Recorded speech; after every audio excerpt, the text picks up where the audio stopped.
Bon, on peut parler du match d'abord, parce que le pauvre Balerdi, il était tellement dans l'œil du cyclone sur la première période. S'occuper de son cas après, mais... Vous lui mettrez après, c'est ça, Dave, c'est ça. Je sais pas, on va faire le jeu des joueurs à un moment. Vous allez être un peu sympa quand même au début.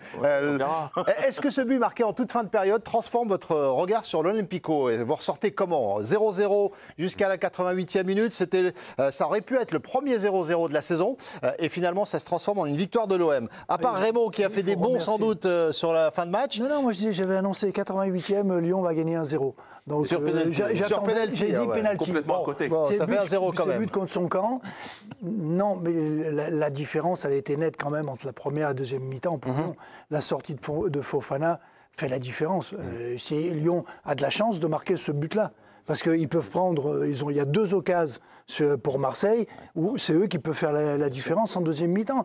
Ils n'ont plus eu d'accélération, de changement de rythme, de pénétration, voilà, la difficulté de la supériorité numérique. Ah oui, pendant 45 minutes, vous jouez à 11 contre 10. Plus pendant une heure. Une heure. Et vous avez la sensation que vous allez pouvoir prendre le dessus parce que vous êtes plus un, et puis on se rend compte que c'est l'Olympique de Marseille qui a eu les occasions les plus importantes, les plus franches au moins, et qu'ils ont eu du mal à trouver des solutions. En plus, la perte de Fofana, c'était le seul joueur qui leur a amené de la vitesse, un peu de percussion, un peu de profondeur dans le jeu. Ça a ronronné, ils ont beaucoup centré n'importe comment.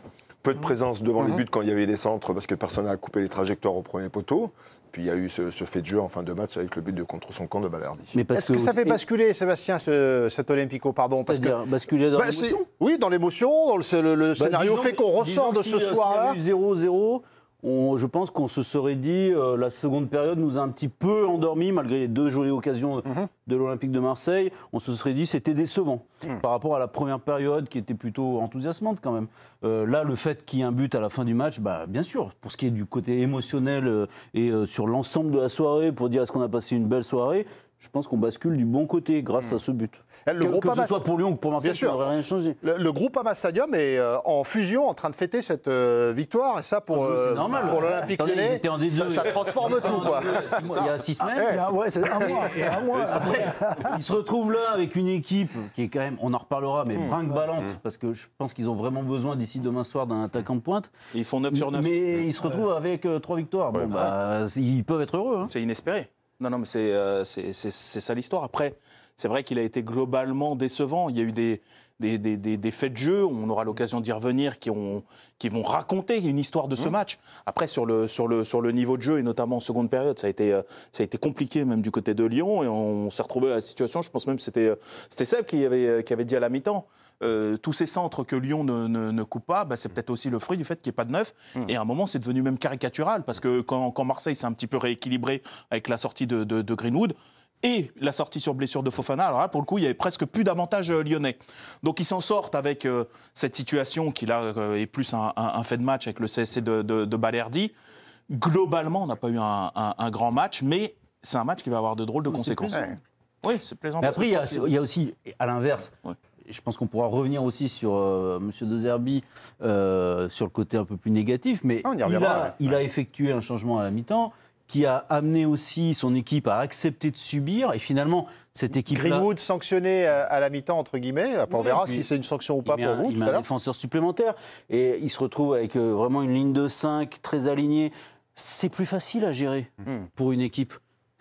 Évidemment que c'est plus facile de défendre. Et comme c'est une équipe moyenne, voire quelconque, forcément, elle est plus en facilité à défendre et à jouer le contre qu'à essayer de faire le jeu et à jouer à 50 mètres de but. Et moins une, ils le prennent, le match. Ludo, avant d'aller voir Giovanni Castaldi au Groupama Stadium, cet Olympico, est-ce que le scénario du fin de match change votre perception de la soirée? Franchement, si on prend les 10 derniers Olympico, on est plus proche de la fin du plus mauvais que du meilleur. Ouais.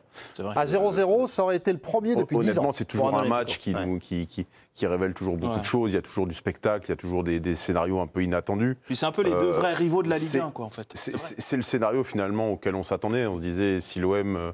et pourtant, je veux dire, le manque de prise de décision ou presque de panache de Fonseca a failli coûter le match aux Lyonnais, parce que pendant quasiment un quart d'heure, 20 minutes, ils ont joué avec une attaque Tolisso, Abner et Karabek.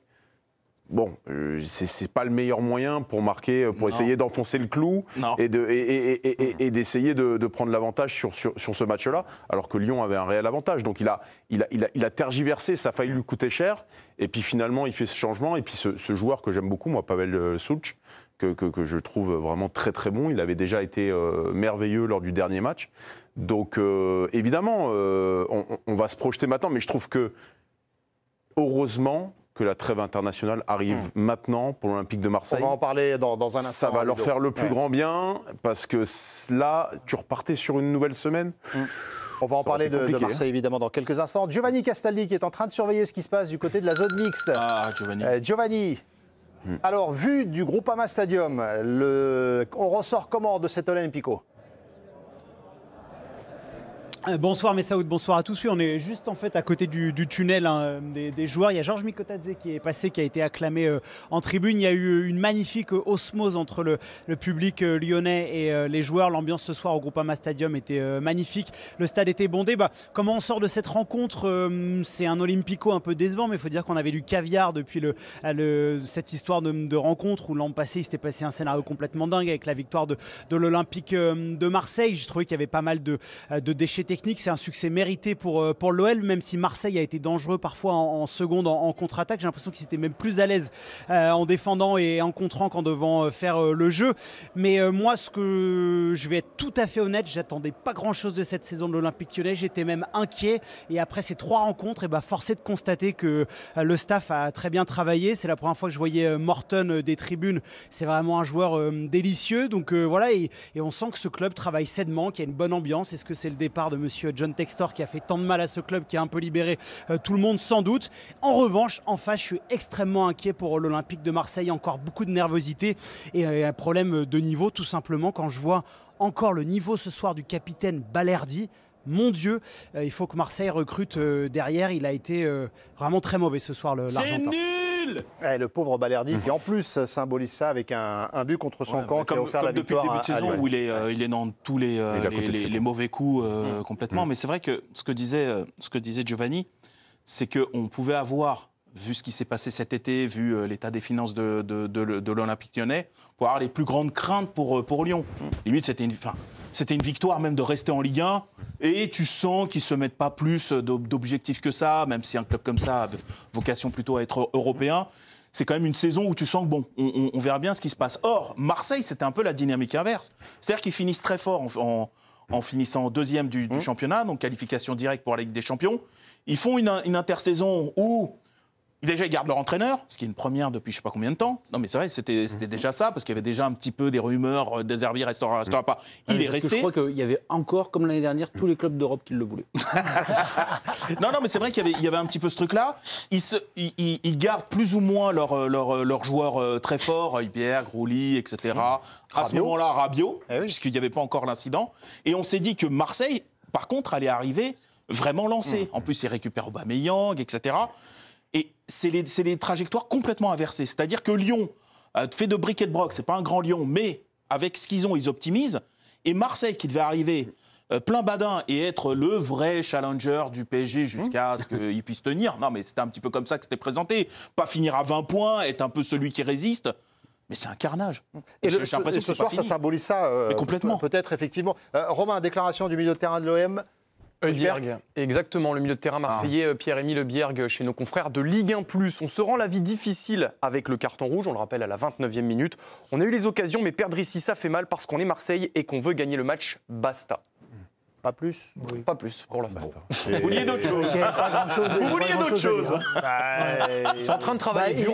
Ils nous ont envoyé d'autres images, d'autres déclarations. Il a dit autant de choses là qu'il en a fait sur le terrain. Exactement. Ça, c'est pas bien non plus. On a eu une belle occasion aussi, on l'a vu tout à l'heure. Mais la morale de tout ça, un peu, c'est bien de travailler dans la sérénité. Parce que Lyon, il y a un mois et demi de ça, ils ne savaient pas où ils allaient débuter le championnat. Ils se retrouvent. Puis en fait, on les a laissés tranquilles. Ils ont construit leur effectif avec les moyens qui sont les. C'est vrai, ça. Et puis vous travaillez dans une atmosphère de sérénité, de tranquillité. Vous n'êtes pas tous les jours dans des effets d'annonce, d'expliquer le recrutement, les problèmes internes, les problèmes de relations, les égos, le vestiaire.